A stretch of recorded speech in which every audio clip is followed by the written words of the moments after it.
Hi everyone, today I'm going to be using empathetic conjecture, evocative responding, and heightening when working with clients Kenny and Elena. We've been meeting for a few weeks now, and so this is just one of our early but still well-developed sessions. Like, I know them pretty well, and so I'm using these to just understand their dynamics more as we work together, and then try to highlight some of the patterns in which we see when they communicate. Okay, good.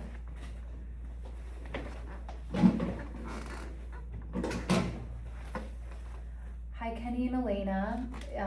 It's been a few weeks, or it's been a week since I've seen you guys. I know we've been meeting for a few weeks now, and I have really enjoyed meeting with you guys. I know we've talked a lot about your relationship and how things have been going over the past few months, and I was wondering how things were this past week since I last saw you guys. Just the same thing. He went out the other day and I asked him where he went and who he was with, and no answer. So it's just, I'm really irritated and bothered because he won't answer my questions, and yeah. She's leaving out the part where she got really mad at me beforehand and just like kept berating me before I left. Yeah. Okay. And how, you're saying that this made you feel irritated and bothered. How did this make you feel? Before I left, I was just overwhelmed. I just thought I had to leave the house. She just wouldn't give me a break, and I just feel like I had to remove myself from the situation because it wasn't going anywhere. She wasn't listening to me, and it was just too much. So you run away? Yeah. I mean, I knew what, I tried to talk to you before. I tried to tell you stuff, so it wasn't working, so I just left. Yeah, and then I'm asking you where you're going and like who you're with, and you don't answer me that. Like, you don't give me those answers. Like, it's irritating. I'm just afraid you're gonna come follow me. Like, I'm trying to leave the situation. I'm not gonna tell you where I'm going, and I'll come back home once things have calmed down. Elena, I'm wondering if the word irritating is really how you feel. I hear you using that word a lot, but I'm wondering if maybe this stems deeper to not being able to trust Kenny since Yes. what happened with the betrayal. Yes. I don't trust him. You're right. I literally do not trust him. That happened like 3 months ago, though. See, that's the issue. That's the issue. When it actually happened, oh, you know, I'm sorry. Let's move on from this. And now, as time permits, oh, it was a month ago. It was 2 months ago. Well, that's not like helping at all. Like, I still feel like you abandoned me and I don't trust you. And when you go out and with who even knows to God knows where, that obviously makes me not trust you more. I told you it would never happen again, and it's just like, you don't leave me alone. You keep berating me about this same issue again. You're not like finding any forgiveness from you. We can't move on. So I'm just like, what can I do at this point? I'm just gonna remove myself from the situation. I already told you it's not gonna happen again, and nothing happened when I was out. But like, I just need to go do that for myself because it's not going anywhere, and I can't listen to the constant bickering anymore. The constant like bickering me about this and that, and I'm over it. Well, because I was just gonna say, he doesn't even feel bad for what he did. I want to acknowledge what both of you are saying, individually and as a couple. From you, I'm hearing the words mistrust, I don't trust him, and I feel abandoned. And then from you, Kenny, I'm feeling overwhelmed, needing to take a step back. From each of you, how do those things make you feel when you hear your partner saying that? Like, right now, you guys aren't even really facing each other. You guys are kind of disconnected. It feels like we're not on the same page here, necessarily. Do I have to talk every single time? Why can't you start? Okay, Kenny, do you feel She always starts. Kenny, do you feel comfortable starting with how it makes you feel, or when you hear her say the words abandoned or mistrust or I don't trust him?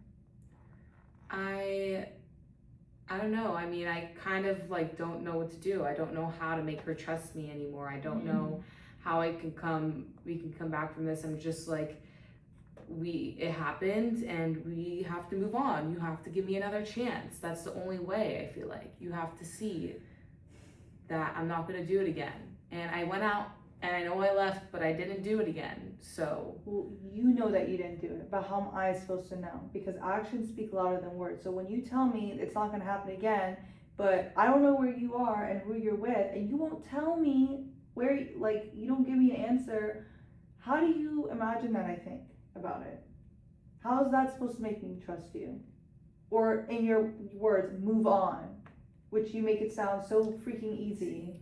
I can't From I'm hearing from you is that you feel like Kenny's maybe wanting to move through this a bit faster than you would like to. Yeah. It's taking you more time to process and rebuild, and he's maybe more solution oriented or trying to get to a resolution quickly, and you're trying to process. But how does it land for you when Kenny says that he feels berated or overwhelmed by the way you're communicating? How does that land for you? How does that make you feel? I don't know. I mean, it makes me more upset because he will walk away or leave the house, and then that obviously just makes me more furious. Makes you more furious. Yeah. Okay. And I just wish that he felt a little bit remorseful. Like, I imagine what it would even be like if it was the other way around. I wonder if what makes this so painful is, yes, the initial betrayal, but also your sense of safety and foundation is now something that you're questioning. The person that was supposed to provide that for you is maybe not showing up for you in the way that they once used to. Well, I just think growing up in my family, like, everyone was very, like, everyone's loyal, like, Okay. no one, like, there was no abandonment whatsoever between family members. And then what makes this worse is because it was really out of nowhere. Like, I didn't really expect it to happen. Like, I thought he loves me or loved me. I don't even know. I'm just lost. And then when he tells me to just move on, it feels very invalidating. And because you emphasize and prioritize loyalty. yes. And when he wants to move on quickly, you feel disconnected or invalidated. Yeah. I feel extremely disconnected. I feel more disconnected when he doesn't feel that bad and leaves. When you hear her say that she feels disconnected, what does that bring up for you? Hearing her say those things.